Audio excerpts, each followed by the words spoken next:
فأعوذ بالله من الشيطان الرجيم بسم الله الرحمن الرحيم لا إكراه في الدين قد تبين الرشد من الغي فمن يكفر بالطاغوت ويؤمن بالله فقد استمسك بالعروة الوثقى لا انفصام لها والله سميع عليم صدق الله مولانا العظيم۔ بارگاہ رسالت معاب صلی اللہ علیہ وسلم میں درود پاک کا ہدیہ پیش کریں۔ صلاۃ دائمۃ سرمدا ابدا۔ قرآن عظیم میں اللہ رب العزت نے ارشاد فرمایا، دین میں کوئی زور زبردستی نہیں ہے۔ ہمارا دین کسی کے اوپر زبردستی نافذ نہیں کیا جاتا۔ اور اللہ تعالیٰ نے فرمایا، تمہارے سامنے حق اور باطل واضح ہو چکا ہے۔ اللہ نے تمہیں عقل بھی عطا فرمائی، سمجھ بھی عطا کی ہے، اور خود بندہ اپنے رب کا انکار کر کے کفر کرے گا تو اس کا انجام خود دیکھے گا۔ مثال کے طور پر کسی کے سامنے پھول بھی رکھے گئے ہوں اور آگ بھی جلائی گئی ہو، اور یہاں پر آپ کو اکیلا چھوڑ دیا جائے تو آپ اپنی عقل کا استعمال کریں گے یا کسی کے انتظار میں کھڑے رہیں گے کہ کوئی مجھے روکے گا تو روکوں گا؟ آپ خود اپنی عقل کا استعمال کریں گے۔ آپ آگ کی طرف ہاتھ نہیں بڑھاتے، پھول کی طرف بڑھاتے ہیں۔ اتنی ہدایت اللہ نے سب کو عطا کی ہے، اتنی سمجھ اللہ نے سب کو دی ہے۔ اور اللہ رب العزت پر یقین رکھنا اور اس پر ایمان لانا، میں سمجھتا ہوں یہ ایسی چیزوں میں سے ہے کہ جب بندہ تھوڑا بھی غور و فکر کرے تو وہ اپنے پیدا کرنے والے کا انکار کبھی نہیں کرے گا، اور اس کے باوجود اگر کوئی انکار کرتا ہے تو وہ کفر کرتا ہے، وہ اپنا انجام دیکھے گا۔ اس کے باوجود رب ذوالجلال نے قرآن میں ارشاد فرمایا، دین میں کوئی زور زبردستی نہیں۔ یہاں سے میں ایک مسئلے کی طرف آپ کو لے جانا چاہتا ہوں۔ آج بلکہ پچھلے 100 سال سے پوری دنیا میں ایک پروپیگنڈا پھیلایا گیا آزادی نام سے، فریڈم۔ یہ آزادی کا مطلب کیا ہے؟ اللہ تعالیٰ نے ہر بندے کو آزاد پیدا کیا ہے، اس کے باوجود بھی کچھ لوگوں کی آزادی کے نعرے آپ نے سنے ہوں گے۔ میں اپنے دیش کی آزادی کے بارے میں نہیں کہہ رہا ہوں، ملک کی آزادی کے بارے میں نہیں، بلکہ دنیا میں ایک ایسا پروپیگنڈا پھیلایا گیا ہے کہ ہر انسان کو بولنے کی آزادی ہونی چاہیے، اپنے رائے کا اظہار کرنے کی آزادی ہونی چاہیے۔ تو یہ آزادی تو سب سے پہلے میں سمجھتا ہوں اس کائنات میں دنیا میں اسلام نے دی۔ Freedom of speech, freedom of expression جس کو کہتے ہیں۔ لیکن آج کے دور میں جس کو فریڈم کہا جا رہا ہے وہ کیا ہے اور اسلامی فریڈم کیا ہے، یہ میں فرق آپ کو بتاتا ہوں۔ آزادی حقیقت میں ہوتی کیا ہے، آزادی کا مطلب کیا ہے جس کا مس یوز آج کیا جاتا ہے، غلط استعمال۔ آزادی کا مطلب یہ ہے کہ دوسرے کا احترام کر کے اپنی رائے کا اظہار کرنا۔ یہ نہیں ہے کسی کو ہرٹ کرنا اور اپنے آپ کو ترم خاں سمجھنا، میں چاہے تو گالی بھی دے لوں گا۔ زبان اللہ نے دیا ہے تو اس کا مطلب یہ نہیں کہ تم غلاظت بھی بکو، مغلظات بھی بکو اور پھر کہو کہ مجھے بولنے کی آزادی ہے۔ بولنے کی آزادی کا مطلب کسی اور کو ہرٹ کرنا نہیں ہوتا۔ آپ اپنی رائے رکھ سکتے ہیں، یہ اسلام نے دیا ہے۔ آپ کو پتہ ہے جب بادشاہوں کے دربار میں کسی کو بولنے کی بھی ہمت نہیں ہوتی، جرت نہیں ہوتی، میرے آقا سرور دو عالم صلی اللہ تعالیٰ علیہ وسلم نے صحابہ کو یہ اختیار دیا تھا۔ حضور پاک صلی اللہ علیہ وسلم نے علل اعلان یہ ارشاد فرمایا تھا کہ تم میں سے کسی پر میرا کوئی حق باقی ہے تو مجھ سے لے سکتا ہے۔ یہ آزادی کہیں ہے؟ آج بھی جو کہتے ہیں آزادی رائے یا پھر ایکویلٹی کی جو بات کی جاتی ہے، فریڈم کی جو بات کی جاتی ہے، لا کر کے ایک نظیر، ایک مثال پیش کر دیں۔ نبی رحمت صلی اللہ تعالیٰ علیہ وسلم، اللہ کا آخری رسول، سید الانبیاء اگر اپنے صحابہ میں یہ کہیں کہ کسی پر میرا حق باقی ہے تو مجھ سے لے سکتا ہے.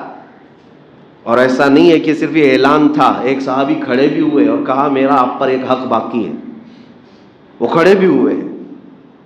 رسول اکرم صلی اللہ علیہ وسلم نے ارشاد فرمایا بتاؤ کیا حق باقی ہے؟ کہا ایک جہاد میں جانے کے دوران صفیں سیدھی کرتے وقت آپ کے ہاتھ میں ایک چھڑی تھی جس سے آپ نے مجھے مارا تھا اور میں اس کا بدلہ لینا چاہتا ہوں. جتنا چھڑی سے آپ کے مجھے مار لگا تھا اسلام میں برابر یہ قصاص ہے، میں اس کا بدلہ لینا چاہتا ہوں. صحابہ کی گردنیں اونچی ہو گئی. اس صحابی کی بات کو دیکھ کر حضرت عمر کھڑے ہونے والے تھے. رسول کریم صلی اللہ تعالیٰ علیہ وسلم نے سب سے کہا بیٹھ جاؤ، یہ عدل کا میدان ہے، یہ اسلامی مساوات، اسلامی عدل ہے. اس صحابی کو بلایا، آؤ تم مجھ سے بدلہ لے سکتے ہو. وہ صحابی جب آئے نبی پاک صلی اللہ علیہ وسلم کے پاس تو انہوں نے ایک اور اپنی خواہش کا اظہار کیا. کہا جس وقت آپ نے چھڑی مجھے ماری تھی میرا بدن کھلا تھا، جبہ میں نے نہیں پہنا تھا، پیٹھ میری ننگی تھی. میں چاہتا ہوں کہ یہ بدلہ لینے کے وقت آپ کی بھی پیٹھ پر سے جبہ ہٹ جائے، آپ کی پیٹھ پر بھی جو جبہ ہے کپڑا ہے اس کو ہٹا دیا جائے. نبی پاک صلی اللہ تعالیٰ علیہ وسلم نے اپنا جبہ ہٹایا، اپنا جبہ کھول دیا. وہ صحابی پیچھے سے آئے، حضور کے دونوں کندھوں کے بیچ میں مہر نبوت تھی، اس کو چوم لیا، اس کو بوسہ دیا اور کہا میں نے بدلہ لے لیا. نبی پاک صلی اللہ علیہ وسلم کے دونوں کندھوں کے بیچ ایک مہر نبوت تھی جو اتنی زیادہ چمکدار تھی کہ سورج کی روشنی سے زیادہ اس میں اجالا ہوتا. یہ خاتم النبیین کی مہر تھی حضور پاک صلی اللہ علیہ وسلم کی. اور وہ صحابی اس مہر نبوت کو دیکھنے کے لیے ہمیشہ بے چین رہتے. انہوں نے اس طریقے سے چومنے کا ایک بہانہ بنا لیا. لیکن میرے آقا صلی اللہ علیہ وسلم نے پوری دنیا کو یہ بتا دیا کہ اگر رعایا میں سے، صحابہ میں سے، شاگردوں میں سے بھی کوئی کھڑا ہو جائے، حق ہے آپ کے اوپر تو اپنے آپ کو پیش کر دینا. یہ اسلامی مساوات، یہ فریڈم ہے. آج مجھے بتائیں کوئی ایک میدان میں آ کر کے کہہ دے نیتا کہ قوم پر کسی پر میرا حق باقی ہے تو لے سکتے ہیں، شاید اس کے چھتڑے بھی باقی نہیں رہیں، قوم اتنا اس سے مقابلہ کر جائے.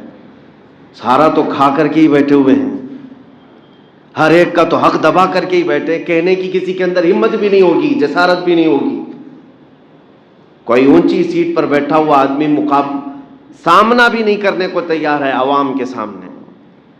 میرے عزیزوں، میں یہ باتیں اس لیے کہہ رہا ہوں کہ پہلے آپ کو تصور سمجھا دوں اسلام کا کانسیپٹ کیا ہے. جن ظالموں نے آزادی کا نعرہ دیتے ہوئے اسلام کو تانا دیا ہے کہ یہاں پر پابندیاں ہیں، یہاں پر چار دیواریاں کھڑی کی گئی ہیں، ہر ایک کو آزادی نہیں، وہ اپنے گریبان میں جھانک کر کے دیکھ لیں کہ کہاں آزادی اور کہاں نہیں. قیصر و کسریٰ کے دربار میں کسی کو سر اٹھانے کی ہمت نہیں ہوتی. سجدے کرائے جاتے تھے، سجدے کرائے جاتے تھے. بادشاہ کے آنے کے وقت سارے لوگ رکوع میں ہوتے، جبکہ میرے آقا صلی اللہ تعالیٰ علیہ وسلم نے جھک کر سلام کرنے کو بھی منع فرمایا. کسی کے لیے جھک کر کے سلام کرنا بھی جائز نہیں. نبی پاک صلی اللہ تعالیٰ علیہ وسلم نے اس کو سختی سے منع فرمایا. ہم اللہ کے بندے ہیں، جھکیں گے تو صرف اللہ کی بارگاہ میں، اور کوئی بندہ کسی بندے کو نہیں جھکائے گا اپنے لیے. کوئی بندہ، وہ بادشاہ وقت کیوں نہ ہو جائے، وقت کا بڑا عظیم تخت کا مالک کیوں نہ ہو جائے، لیکن وہ کسی اور بندے کو نہیں جھکائے گا. اگر وہ جھکاتا ہے تو پھر وقت کا وہ فرعون ہے، وقت کا فرعون ہے. آپ کو پتہ ہے سیدنا عمر ابن خطاب رضی اللہ تعالیٰ عنہ، جن کے رعب کا عالم یہ تھا کہ دور بیٹھے ہوئے بادشاہوں کی فوج میں لرزہ طاری ہوتا آپ کے نام سے، عمر ابن خطاب رضی اللہ تعالیٰ عنہ. لیکن وہ عمر جب مسجد نبوی میں مدینہ طیبہ میں منبر پر کھڑے ہیں اور عین خطبے کے وقت ایک صحابی رسول حضرت سلمان فارسی کھڑے ہوتے ہیں اور سوال پوچھ بیٹھتے ہیں کہ امیر المومنین، یہ جو آپ نے جبہ پہنا، یہ جو کپڑے پہنے ہیں، کیا یہ وہی مال غنیمت کا نہیں ہے جو جنگ سے ملنے کے بعد سب میں تقسیم ہوا تھا؟ آپ نے کہا ہاں وہی کپڑا ہے، جیسے سب کو تقسیم ہوا ویسے میرے حصے میں بھی آیا۔ حضرت سلمان فارسی نے سوال کیا، سب کے حصے میں جو آیا کسی کا لمبا جبہ نہیں بن پایا، آپ کا کیسے بن گیا؟ سب کا کپڑا اتنا تو نہیں ملا کہ پورا جبہ بن جائے، آپ کا کیسے بن گیا؟ ہے کسی کو پوچھنے کی ہمت آج؟ یہ فریڈم آف سپیچ یا فریڈم آف ایکسپریشن جو اسلام نے دیا، لیکن گالی دے کر کے پوچھنے کا نہیں، اپنے اطمینان کے لیے، اپنے قلب کو مطمئن کرنے کے لیے اگر سوال کیا تو سیدنا عمر ابن خطاب نے یہ نہیں کہا کہ وقت کے خلیفہ سے تم ہوتے کون ہو پوچھنے والے، نہیں، حضرت عمر فاروق نے مسکرا کر کے کہا، اے صحابی رسول، میں بتاتا ہوں، مال غنیمت میں سے مجھے بھی حصہ ملا تھا، میرے بیٹے عبداللہ کو بھی ملا تھا۔ میرے بیٹے عبداللہ نے اپنا کپڑا نہیں سلایا، انہوں نے مجھے ہبہ کر دیا، میں نے دونوں ملا کر سلایا تو میرا جبہ بن گیا۔ یہ اسلامی عدل بھی ہے، یہ اسلامی فریڈم بھی ہے، آزادی ہے۔ میں اس خلیفہ وقت کی بات کر رہا ہوں جس کے راستہ گزرنے کے متعلق میرے آقا فرماتے ہیں، جس راستے سے عمر گزرے شیطان نہیں گزرتا، شیطان نہیں آتا۔ اس عمر ابن خطاب رضی اللہ تعالیٰ عنہ نے جب قوم کو یہ آزادی دے رکھی تھی کہ کوئی سوال کر سکتا ہے، تو تم کون سے فریڈم کی بات کر رہے ہو؟ اب میں آپ کو بتاتا ہوں آزادی، مغرب کی آزادی کیا ہے، ویسٹرن کنٹریز کی آزادی، یہ جس آزادی اور فریڈم کا نعرہ لگا رہے ہیں، یہ حقیقت میں کیا ہے؟ یہ آزادی در حقیقت صرف اور صرف ایک کھوکھلا نعرہ ہے، اور حقیقت میں یہ ہے کہ انسان کو جانور سے بدتر بنانا ہے، اس کے اخلاق ختم کر دیے جائیں، اس کی روایات ختم کر دی جائیں۔ آزادی ایسی ہو کہ کوئی ننگا بھی گھومے اس کو کہا جائے گا یہ آزادی ہے، فریڈم ہے۔ عورتوں کو بہت ہی شارٹ لباس میں لایا جائے، کہا جائے آزادی ہے۔ جانوروں کی طرح شہوت کی مشین بنا دیا جائے عورت کو، آزادی ہے۔ ایک خاتون کو استعمال کرنے کی مشین بنا دیا، اور بھوکے بھیڑیے کی طرح لوگ اس کو دیکھتے رہتے ہیں کلبوں میں، اسٹیجوں پر، اور عورت ان کے سامنے تھرکتی رہتی ہے، ناچتی رہتی ہے۔ دنیا میں تصور تو یہی دیا جا رہا ہے کہ یہ پوش لوگ ہیں، یہ بہت ہی اعلیٰ اقدار اور اعلیٰ اخلاق والے لوگ ہیں، لیکن تمہیں پتہ نہیں ہے ایک بنت حوا کو، ایک حوا کی بیٹی کو کئی مردوں کے سامنے ننگا کر کے اس کی عزت کو ذلیل کر دیا، سوائے شہوت کی مشین کے وہ کیا بنی؟ جتنے لوگ اسے دیکھتے ہیں وہ اپنی شہوت کی تسکین کے لیے، اپنی نفسانی خواہشات کی تکمیل کے لیے، اس کے علاوہ کیا ہے؟ یہ آزادی ہے؟ آزادی ایسی مغرب کی آزادی کہ سارے چیزوں کا اختیار انسانوں کو ہے، وہ جو چاہیں۔ دیکھیں میں آزادی کی ڈیفینیشن جو یہاں پر ہے اور وہاں پر دونوں بتاتا ہوں۔ اب اسلام کی جن باتوں کو لے کر کے اعتراض ہوتا ہے، شراب پینے پر کوڑے مارے جاتے ہیں، زنا کرنے پر سنسار کیا جاتا ہے، چوری کرنے پر ہاتھ کاٹا جاتا ہے، یہ بہت سخت ملک ہے، بہت سخت ہے۔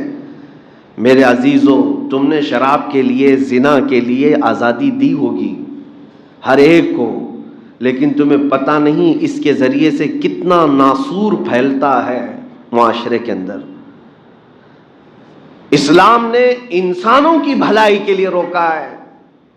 مجھے بتاؤ شراب کا لائسنس دینے والے، آپ پھر یہ لکھتے کیوں ہو کہ یہ ڈینجرس ہے ہیلتھ کے لیے؟ سگریٹ بیچتے ہو اور اس کے ڈبے پر لکھ کر کے بیچتے ہو کہ زیادہ طور پر اس کی وجہ سے کینسر ہو سکتا ہے، کیا یہ نہیں ہوتا؟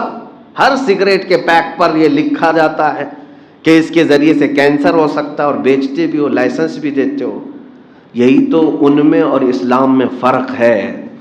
اسلام نے جہاں بندوں کی ہلکی بھی تکلیف اور نقصان دیکھا اس پر پابندی لگا دی، اور قرآن نے کہا لا تلقوا بأیدیکم الی التہلکہ، اپنے آپ کو ہلاکت میں مت ڈالو۔ یہ آزادی نہیں ہے کہ تمہیں زہر پینے کے لیے چھوڑ دیا جائے، تمہیں اپنے آپ کو برباد کرنے کے لیے چھوڑ دیا جائے۔ آزادی یہ نہیں ہے. مغرب کی آزادی اور اسلام کی آزادی میں بہت بڑا فرق ہے میرے عزیزوں. آج میں دنیا کو یہی بتانا چاہتا ہوں، جن آزادی کے نعروں میں آ کر تم جس کو چاہے اس کو ہرٹ کرتے ہو، ذرا کبھی اپنی ماں پر بھی اس آزادی کا استعمال کر کے دکھاؤ. کبھی اپنی بیٹی اور اپنے بہنوں پر بھی اس آزادی کا استعمال کر کے دکھاؤ. یہ نہیں کریں گے. آزادی رائے اور آزادی اظہار، جس کو یہ کہتے ہیں گفتگو کی آزادی، اسپیچ کی آزادی، بولنے کی آزادی، اور اس آزادی کی آڑ میں اسلام کو تنقید کیا جائے، اسلام پہ، مسلمانوں پہ، اللہ پہ، رسول اللہ پہ کرٹیسائز کرنا اور تنقید کا نشانہ بنانا، اور اس کو کیا کہتے ہیں؟ یہ آزادی ہے، فریڈم آف اسپیچ ہے، فریڈم آف ایکسپریشن ہے. حقیقت میں آپ کو بتاؤں، پوری دنیا کا سیکولرزم اور فریڈم کا جو نعرہ ہے وہ صرف اور صرف اسلام کو کرٹیسائز کرنے کے لیے، باقی کسی کے لیے نہیں. اسلام کو نشانہ بنانا یہ سیکولرزم ہے، آزادی ہے. اسی لیے تو میں کہتا ہوں، اگر تم سچے معنوں میں آزادی کے پیروکار ہو تو کبھی اپنی ماں پر بھی اس آزادی کا استعمال کر کے دکھاؤ. اپنے باپ کے بارے میں بھی بتاؤ، اپنی بچیوں کے بارے میں بھی اس آزادی کا استعمال کر کے بتاؤ. تمہیں تمہارے گھر کی عزت پیاری ہے، اور کروڑوں مسلمانوں کو اگر ان کے نبی کی عزت پیاری ہے تو کیا فرق پڑتا ہے؟ آج ہم جو دکھی ہیں اس ایسی آزادی کے خلاف ہیں. ہم وہ آزادی نہیں چاہتے جس میں کسی کو ہرٹ کیا جائے، کسی کے دلوں کو ٹھیس پہنچائی جائے. دوسروں کا احترام کرنا یہ ہمیں اسلام نے سکھایا ہے. میرے عزیزوں، سالوں بیت گئے تقریریں سنتے ہوئے، آپ لوگوں کو بھی، مجھے بھی کئی سال ہو گئے. ہم نے بھی بہت سارے ریلیجنز کو پڑھا ہے. تقریباً 14 ادیان، 14 مذہب، 14 ریلیجنز دنیا کے، جن کا میں نے خود بہت گہرائی سے مطالعہ کیا ہے، اور ہر ایک کو ہم نے کمپیئر بھی کیا ہے، کیونکہ میرا سبجیکٹ تھا کمپیریٹیو اسٹڈی. لیکن آج تک ہم نے دوسرے مذاہب کو اس طرح ذلت کا نشانہ نہیں بنایا. لوگوں کی اپنے اپنے رائے ہیں. ہمارا دین کہتا ہے لا اکراہ فی الدین، دین میں کوئی زور زبردستی نہیں ہے. لیکن میں اپنے دین کو دلائل سے قائل کرتا رہوں گا. میرا دین سچا ہے یہ بولتا رہوں گا، آخر تک میں ثابت کرتا رہوں گا. میں نے دوسرے ادیان پر، ان کے مقدسات پر، ان کی شخصیات پر کبھی اوچھے حملے نہیں کیے. ہاں، جو لاجک کے خلاف ہے اس کو ہم بولتے ہیں، لیکن کسی کے مذاہب پر گندی گالیاں دے کر کے حملے ہم نے نہیں کی. یہی ہمارے اسلامی اقدار اور اسلامی آزادی ہے. اور آج ان ظالموں نے نبی رحمت صلی اللہ تعالی علیہ وسلم کو اور اہل بیت کو، اسلام کو اور قرآن کو روز بروز نشانہ بنانا شروع کیا. کس آڑ میں؟ اسی آڑ میں کہ ہمیں فریڈم آف اسپیچ ہے، فریڈم آف ایکسپریشن ہے. اگر میں پوچھنا چاہتا ہوں اسی کو فریڈم کہتے ہو تو پھر ان لوگوں کو جیل میں کیوں لے جاتے ہو جو ہوم منسٹر پر ٹپنی کرتے ہیں؟ ان لوگوں کو کیوں جیل کی سزائیں دی جاتی ہیں جو کبھی پردھان منتری پر، راشٹرپتی پر کوئی ٹپنی کر دے؟ کیوں؟ لمٹ ہے، بولنے کی بھی لمٹ ہے. ہمیں پتہ ہے یہاں پر بھی فریڈم آف اسپیچ کا مطلب یہ نہیں ہے کہ جو منہ میں آیا وہ بک دیا جائے، گالیاں دی جائے. ہم اپنے دیش کے بھی کسی بڑے کے لیے نہیں بول سکتے، یہ ہمارے ہاں قوانین ہے.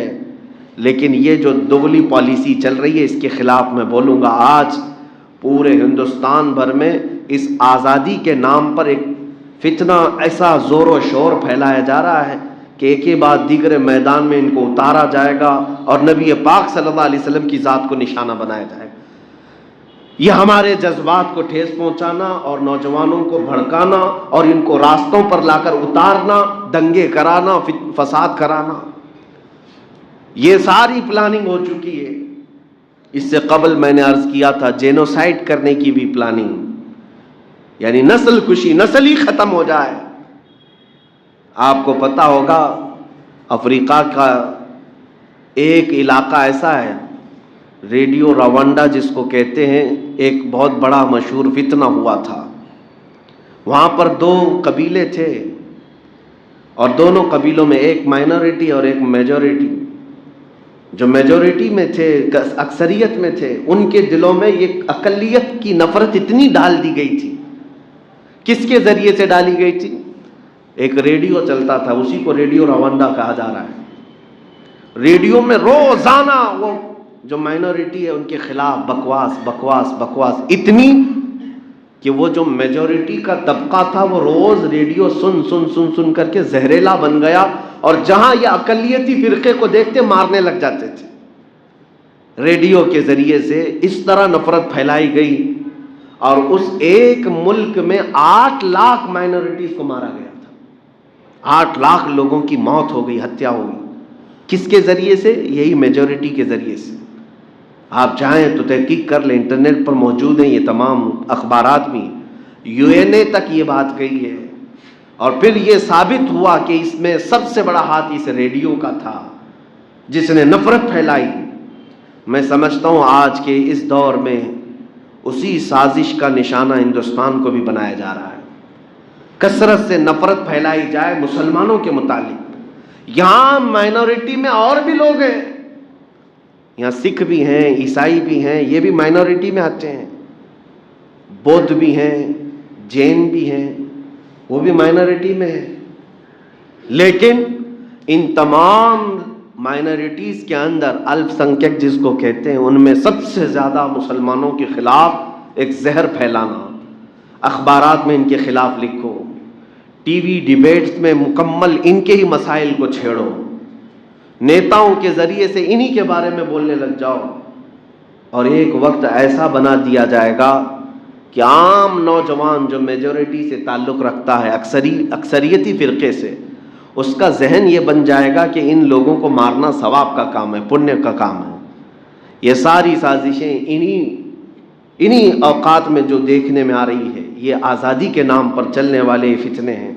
میں آپ کو ابھی سے آگاہ کرتا ہوں، ابھی سے میں آپ کو ان حالات کے لیے میں بتانا چاہتا ہوں، اور حکومت وقت سے بھی، کہ اپنے دیش کو اس طرح ٹوٹنے بکھرنے مت دو. بہتوں کا خون یہاں پر بہا ہے اس کی آزادی کے لیے، بہت ساری قربانیاں ہوئی ہیں. اس لہلہاتے ہوئے چمن کو اس قدر برباد نہ کرو کہ یہاں پر صرف اور صرف دھواں اٹھتا نظر آئے ہر جگہ اور خون فساد ہونے لگ جائے. اسی لیے ہم مطالبہ کرتے ہیں، جو نبی پاک صلی اللہ علیہ وسلم کی شان میں بار بار گستاخیاں ہمارے ملک سے ہو رہی ہیں، یہ اس بات کی غمازی اور اشارہ کر رہی ہیں یہ باتیں کہ حکومت ان دنگائیوں اور ان ظالموں کی پشت پناہی کر رہی ہے، ان کی مدد کر رہی ہے. اگر سیریس ہوتی تو انہیں کب کے جیل میں اندر ڈال دیا جاتا، کھلے سانڈ کی طرح نہیں چھوڑا جاتا. بہرحال یہ تمام باتیں، یہ میرا میسج ہے آپ سب کو. میں یہ بتانا چاہوں گا، آزادی کا مطلب آپ کو بھی میں سمجھا دیتا ہوں. اس ملک میں آزاد ہو، بولنے کی آزادی ہے، تو اس کا مطلب یہ نہیں ہے کہ تمہیں ہاتھ دیا گیا ہے تو کچھ بھی توڑ ڈالو، تمہیں پیر دیا گیا ہے تو کسی کو بھی ٹھوکر مارو. اس کا نام آزادی نہیں ہے. تمہیں زبان دی گئی ہے تو ہر راستہ چلتے ہوئے آدمی کو گالی دے دو، یہ آزادی نہیں ہے. لمٹ ہے، لمٹ ہے، ہر ایک کے حدود ہیں.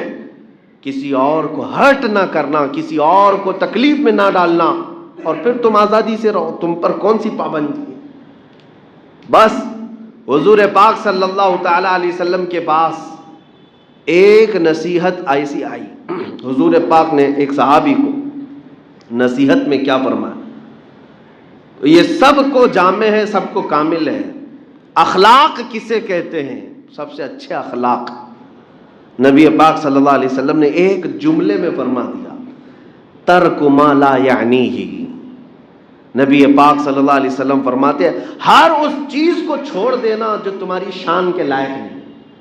اس میں سب آ گیا، جو تمہاری شان کے لائق نہیں ان تمام چیزوں کو چھوڑ دینا، یہی سب سے اعلیٰ اخلاق ہے. زنا کیا تمہارے لائق ہے؟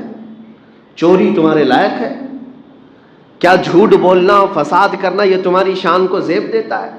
جتنی برائیاں تمہیں زیب نہیں دیتی ان تمام کو چھوڑ دینا سب سے اعلیٰ اخلاق ہے. یہی سب سے بہترین آزادی بھی ہے. آزادی کا مطلب ننگے ہو کر گھومنا، لوگوں کے درمیان گالی گلوچ کرنا، یہ آزادی نہیں، یہ مغرب کی آزادی ہے، یہ ویسٹرن کنٹریز کی آزادی ہے جنہوں نے سارا نظام درہم برہم کر دیا۔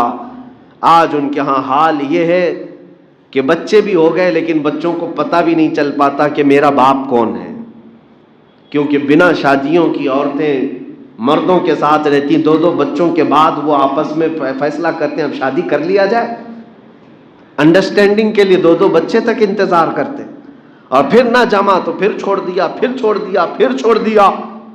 ہزاروں بچے وہاں پر آج موجود ہیں جو بغیر ماں باپ کے رہتے ہیں، گورنمنٹ کے سائے میں پلتے ہیں۔ یہ سارا آزادی ان کی آزادی کا نتیجہ ہے۔ جس طرح سے زنا کی آزادی دے دی گئی، جس طرح سے ننگے پن کی آزادی دے دی گئی، یہی سب ہوگا۔ اب تو ہم یہ بھی سن رہے ہیں کہ بعض کنٹریز یورپ کی وہ ہیں جو ریلیشن یعنی اپنے آپس کے رشتوں میں شادی کرنے کی اجازت دیتی ہے۔ آپس کے رشتے کا مطلب بھائی بہن سے شادی کر سکتا ہے، بیٹا اگر ماں سے ہی محبت کرنے لگ جائے تو اسے شادی کی اجازت دے دی جائے۔ یہ سب آزادی ہے، یہ مغرب کی آزادی ہے، اس کو قانونی درجہ دے دیا جائے گا۔ اور L G B T community پوری دنیا میں آج مشہور کرائی جا رہی ہے۔ عورت عورت کے ساتھ رہنا چاہے، مرد مرد کے ساتھ رہنا چاہے، اسے قانونی حق دیا جا رہا ہے، اس کو پروٹیکشن دیا جاتا ہے، حفاظت۔ یہ سارا وہی نظام ہے آزادی کا۔ میرے عزیزو، ہم اسلام میں ایسی آزادی نہیں چاہتے جس میں بلکہ انسان انسانیت سے اتر کر کے وہ جانور سے زیادہ ذلیل بن جائے۔ ہمیں ایسی آزادی نہیں چاہیے۔ ہم اس آزادی کے قائل ہیں کہ ہمارا سر کسی اور کے سامنے زبردستی نہ جھکایا جائے۔ ہم اس آزادی کے قائل ہیں ہمارا سر صرف اللہ رب العزت کی بارگاہ میں جھکے، اور ہم اپنے دل کے لیے آپ کے سامنے یہی کہتے ہیں، کیا آپ کو کسی نے تلوار رکھ کر کے اللہ کی بارگاہ میں جھکایا؟ کسی نے سجدہ کرنے پر آپ کو مجبور کیا؟ نہیں، لا اکراہ فی الدین، دین میں کوئی زور زبردستی نہیں۔ جو جنگیں ہوئی ہیں آپ لوگ یہ سمجھتے ہوں گے ان کو تلوار سے ڈرایا جاتا تھا، نہیں، سامنے والا جب تلوار اٹھاتا تھا تو اسلام کو بھی حکم ہے، اسلام کا حکم ہے ڈیفنس کرو۔ جس نے تمہارے مقابل میں اٹھایا اس کے لیے جہاد کا حکم آیا۔ باقی وہاں پر بھی جو تلواریں اٹھی ہیں وہ زور زبردستی دین میں داخل کرنے کے لیے نہیں اٹھی ہیں، بلکہ وہاں تو یہ آزادی دی جاتی تھی کہ تم ہمیں مارنے کے لیے آئے تھے، اب بھی اگر تم کلمہ پڑھتے ہو تو ہم اپنا بدلہ بھی چھوڑنے کو تیار ہیں۔ ہمارے ہاں زور زبردستی نہیں ہے۔ بہرحال آج میں پرزور مذمت کرتا ہوں میرے نبی پاک صلی اللہ علیہ وسلم کی عزت پر حملہ کرنے والے ان شر پسندوں کی، اور میں مطالبہ کرتا ہوں کہ ان لوگوں کو ہمیشہ کی ایسی پابندی لگا دی جائے اور قانون ایسا سخت بنائے کہ جو بھی محترم اور مقدس شخصیات پر اس طرح کے اوچھے جملے نکالتا ہے اپنی زبان سے، اسے سالوں جیل میں سڑنا پڑے تاکہ دوسروں کے لیے عبرت ہو جائے۔ اور ہمیں پتہ ہے پورے ہندوستان کا ماحول کتنا سینسیٹیو ہے دھرم کو لے کر کے، ریلیجن کو لے کر کے، مذہب کو لے کر کے، اس لیے یہاں پر ان معاملات کو نہ چھیڑنا ایک دوسرے کے لیے یہ زیادہ بہتر ہے۔ اللہ کریم ہمارے اس ملک کو امن و امان عطا فرمائے، سلامتی عطا فرمائے، اور ہمیں اپنے نبی پاک صلی اللہ تعالیٰ علیہ وسلم کی عزت پر آخری سانس تک پہرا دینے کی توفیق عطا فرمائے، ان کے قدموں پر مر مٹنے کی توفیق عطا فرمائے۔ وصلی اللہ تعالیٰ علی خیر خلق محمد وآلہ واصحابہ اجمعین، وآخر دعوانا الحمد للہ رب العالمین۔